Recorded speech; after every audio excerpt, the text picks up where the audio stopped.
Yo, what is up guys, Grim here, and in today's video I'm going to be taking you through all my discoveries from Harvest Day 1, and oh man, is there a lot of them.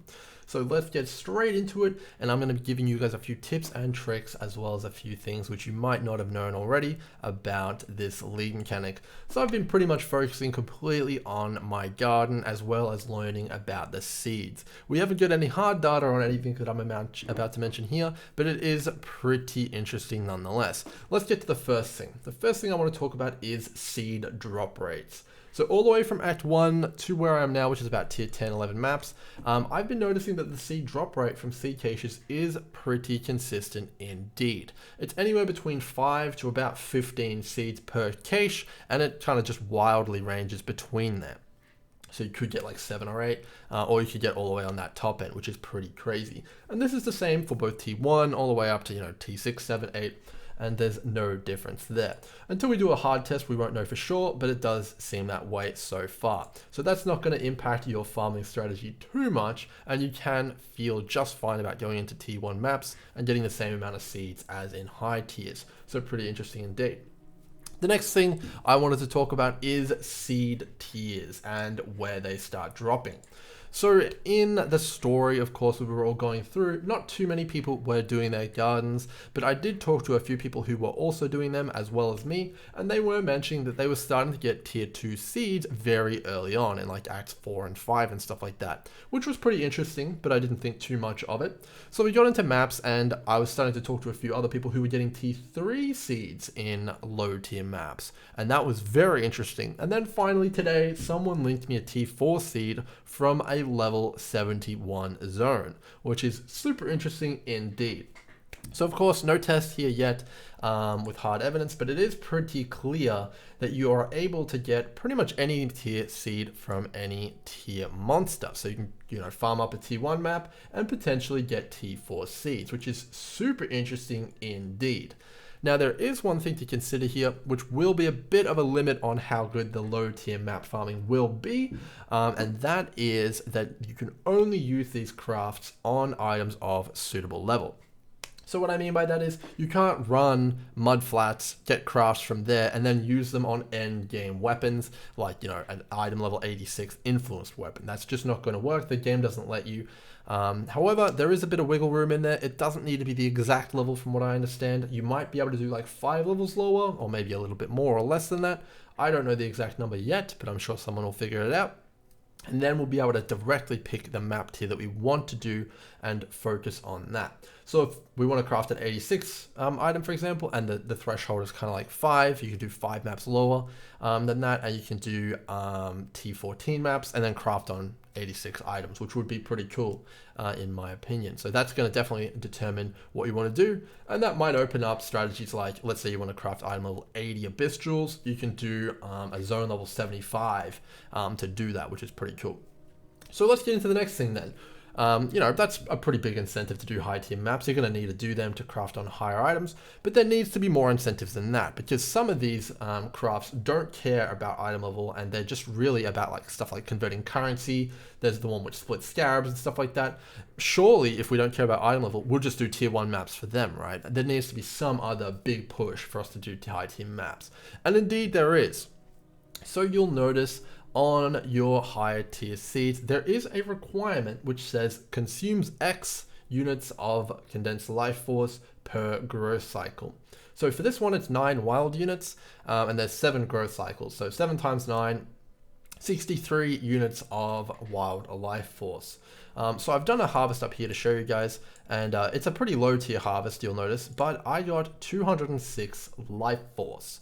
So if I condense this into my tanks and then use that to fertilize that tier 2 seed, I'd be able to fully fertilize probably around 3 tier 2 seeds, and that's for a full harvest. And that full harvest probably took 5 or 6 maps worth of seeds to generate. So the massive point I'm trying to point out here is that life force is going to be a big limiting factor on how many high tier seeds you can grow. Now, what's the point here? Let's go in here and we'll take a look at some different tier seeds. You can see here that this tier 1 map seed gives 8 units of raw life force when harvested. So that's a pretty low amount, but you'll notice that this starts going up for the higher tier maps. So this is a higher tier map seed. It gives 11 units, and I imagine that this is going to continue to go up. Well, I've seen it. It continues to go up in higher tier maps. So you're going to get a significant more amount of life force from a tier 16 dropped seed than a tier 1 dropped seed, allowing you to cultivate your tier 2, 3, and 4 seeds much faster.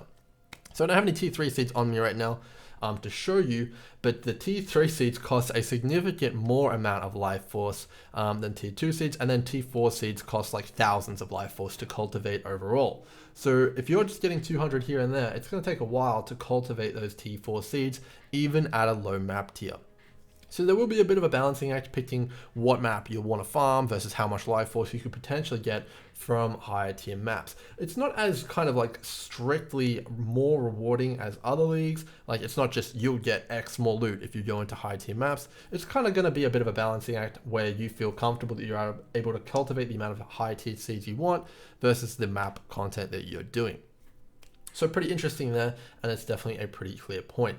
So the last thing, well, not the last thing, but one of the last things I want to point out here is the life force. There is a very clear distinction here that we need to make, and that is the difference between live life force and condensed life force. So this one was a bit confusing to me at the start as well. A lot of other people have been having issues with this. Is you're not allowed to use banked up life force in tanks or other harvesters like this bar here to do your crafts, even if they're connected. You're only allowed to use the life force from the monsters you've just slain to use the modifiers here, as well as create equipment. So if you're trying to manufacture a bunch of equipment really quickly, you're going to need to do quite a few large harvests to be able to get all the storage tanks you need and dispersers and stuff like that. So I'm not going to go too much into my harvest farm here, but I will talk a bit about my strategy that I've adopted for at least early on in the league. So to do with like planting seeds, I will quickly talk about that. I don't think that there's any merit at all in individually planting tier 1 seeds without the auto plant. Pretty much every time you want to plant any tier 1 seeds, make sure you're using the auto plant. There's no reason you should go through and look at all of like the different mods or anything like that. Just plant them all and then pick the ones that you want after you harvest it. The next thing is, of course, we want to talk about the massive amount of harvesters that I have here. Why do I have so many, and why do I have so many active seeds ready for farming? So if you choose to do your maps, one at a time, and you go into the garden one at a time, every time you get seeds and plant them, I think that you're going to be noticing that that is going to be super inefficient, and it's probably going to be pretty annoying pretty quickly. So my strategy is to probably do about 10, 15, 20 maps, get all the seeds that I've gathered there, and then go plant them all at once, do another 5 or 6, or whatever it takes, and then harvest all of them. I think this is much more efficient. The only downside is that you need a bunch of harvesting real estate to do it. You can't do it with 1 or 2 harvesters. You need a ton of them, which, as you can see here, I have them. But this, in my opinion, is going to be the go-to strategy for pretty much everyone going forward in the league, because going in every single map is just too tedious and it's going to take up too much time. So I'm not sure how many maps you probably want to leave it, but I leave it until I can fully stock all of my massive amounts of harvesters here, and then I go in and I just rack them all and do a bunch of crafting, and it's super fun, and it's not too annoying to do. So pretty cool there, and I definitely recommend doing this strategy.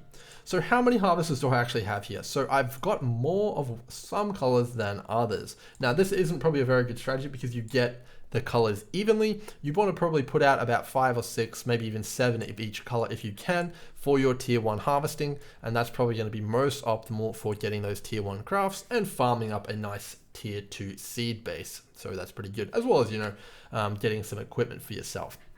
So pretty cool there. So next thing I'll just briefly touch on is condensed life force and what you want to be doing with it. So you definitely want to be having an area for some tanks, and you want to be filling these tanks up, even if you don't know what to do with it yet, as soon as possible. Because as we outlined, these tier 2, 3, and 4 seeds take an absolute massive amount of life force, and the tanks only hold 300. So this 300 life force here can only be used to grow pretty much like 1.5 tier 2 seeds, which is not a lot at all. So you're probably going to be wanting to look at getting 20, 30, maybe even 50 tanks overall, which is going to take up a whole section of your farm, but that's going to be worth it. And then you're gonna like funnel a bunch of condensed life force from your farm into them to grow a bunch of your seeds. So pretty cool, and that's one change I would make straight off the bat is here is have way more tanks. But yeah. So my current strategy, and one that I recommend you guys try, is do a bunch of maps, plant a bunch of seeds, harvest a bunch of seeds, rinse, repeat, turn that life force into a bunch of tanks, and then maybe experiment with higher tier seeds later on.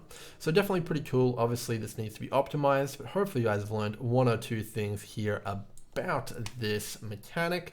One other thing I'll add on the end here is that you can actually craft maps with your harvesters, which is pretty cool. So you can put in a white map and craft it into a rare. And one other tip I'll give you is that you can also use the harvesters if you don't know what to do with them, just to chaos spam things. So anything that says reforge in its name here, so reforge a normal magic item, you know, that's an alchemy up there. We're looking for one which is like a chaos, reforge a rare item with new modifiers. This is basically chaos orbs. So at worst, you can sit there and chaos spam, you know, belts or rings or amulets and maybe sell them for a little bit of profit if you hit high resist and life. So that is something to use your garden for as well if you want. So that's all for my first discovery video. Next one, I'm going to be getting probably into really optimized harvest layouts. So, you know, like getting into the condensers and T2 and 3 seeds. But that's the next one. I'll see you guys then, and hopefully you guys enjoyed. Cheers.